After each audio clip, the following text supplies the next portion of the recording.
भी जिसके घर में बहुत ज्यादा दरिद्रता है, बहुत ज्यादा गरीबी है, घर में संतान नहीं है, संतान होने के बाद मौत को प्राप्त हो जाती है, तो तत्पर एक श्वेत वस्त्र, स्वयं भी सफेद वस्त्र पहनकर ये 5 तरह के फूल रखिएगा, 5 तरह के ही फल रखिए। यदि भगवान महादेव की पूजा में बिना कारण के बीच में से खड़े होकर के जाया गया कि उसको घोर दरिद्रता का जन्म होता है, कहीं न कहीं किसी न किसी प्रकार से पैसा नष्ट हो जाएगा।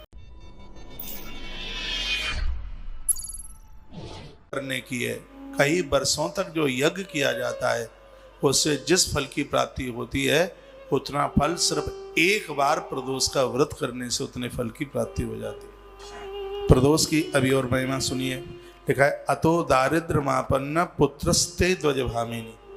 हे देवी, जिसके घर में बहुत ज्यादा दरिद्रता है, बहुत ज्यादा गरीबी है, घर में संतान नहीं है, संतान होने के बाद मौत को प्राप्त हो जाती है, तो तत् प्रदोष परिहार्थम शरणम यातु शंकरम। जो लोग श्रद्धा से भगवान महादेव की शरण में आकर प्रदोष काल में पूजा कर लेते हैं उनके संपूर्ण संकट समाप्त हो जाते हैं। इसी ब्रजमंडल में नंद बाबा को कोई संतान नहीं थी। उज्जैन में पहुंचकर नंद बाबा ने कुछ वर्षों तक भगवान शंकर का महारुद्रा अभिषेक प्रदोष का व्रत किया। शिव पुराण में कथा आती है, पिंडी में से आवाज आ रही थी, महाकाल की पिंडी में से, कहे नंदराय आप अपने घर के लिए लौटिए, तुमने प्रदोष के समय मेरी सेवा करके मुझे इतना खुश कर दिया है, मैं तुमसे इतना प्रसन्न हूँ, हमारा वरदान है तुम्हारे लिए, त्रिलोकी के नाथ स्वयं नारायण तुम्हारे यहाँ पुत्र बन करके चल करके आएंगे। ये स्वयं भगवान ने कहा। तो संतति और संपत्ति के लिए, संतान की वृद्धि के लिए और संपदा के लिए भी ये प्रदोष का व्रत है जो महादेव का एक वरदान है। तो इसमें कुछ सामग्रियों की बातें आप सुन रहे थे। तो विधाय मंडलम रम्यम धौत वस्त्रादिभिर्युधि, उस स्थान पर एक श्वेत वस्त्र, स्वयं भी सफेद वस्त्र पहनकर ये 5 तरह के फूल रखिएगा, 5 तरह के ही फल रखिए। तो आप चुनाव कर लें प्रदोष की पूजा में 5 तरह के फल, आप देख लीजिएगा 5 तरह के फल। यहाँ फलों का नाम नहीं लिखा है, 5 प्रकार के फलों का वर्णन इसमें किया गया है।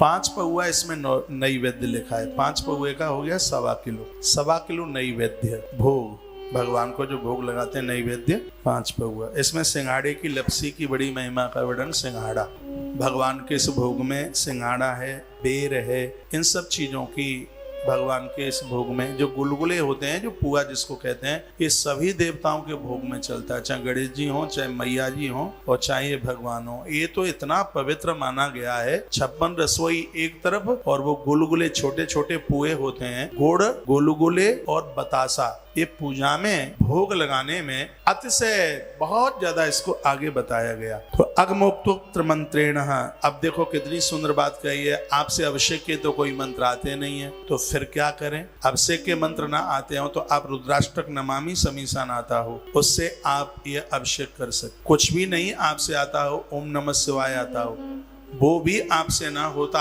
आता हो तो आपसे ओम ओम आता हो, और वो भी आपसे क्या सुंदर लिखा हुआ है भी नहीं आता हो, हाथ में श्रृंगी पकड़ लीजिए, बस यही कहिए हर हर हर हर हर हर हर हर हर हर हर हर हर हर, और जब समय पूरा हो जाए, सब लिखा है, जब पूरा अभिषेक हो जाए तो लास्ट में महादेव बोल दीजिएगा। इससे भी आपका अभिषेक है। कितनी सरलता है शंकर की पूजा में, इतना भोला देव है, इतना सरल है, इतना सरल है। उसमें सालराम भगवान को स्पर्श करा के, सालराम भगवान नहीं है, विष्णु को, कृष्ण भगवान को स्पर्श करा करके फिर उस जल को एक आचमन के रूप में ले लीजिएगा, भगवान को नहलाइए। यदि आपने मृत खड़काओं के मिट्टी के शिवलिंग बनाए हैं तो उनको आप जल में प्रवाहित कर दीजिए। जल नहीं मिलता है तो किसी वृक्ष की जड़ों में रख दीजिए, उसको बेलपत्र की जड़ों में आप रख दीजिएगा जो आपने मिट्टी की प्रतिमा बनाई। नहीं तो सबके घर में भगवान नर्मदेश्वर होने ही चाहिए।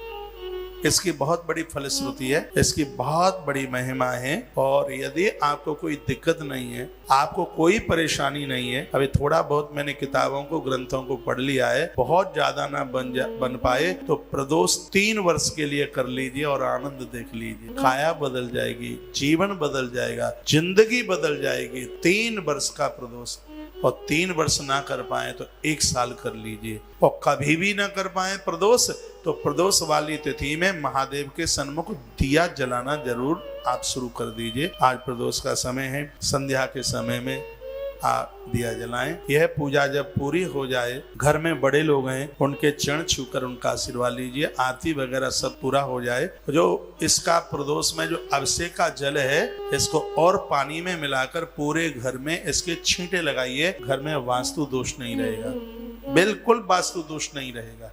इतनी बड़ी महिमा है इसकी, आप कुछ ही समय में आप अपने आप को बदलते हुए देखेंगे।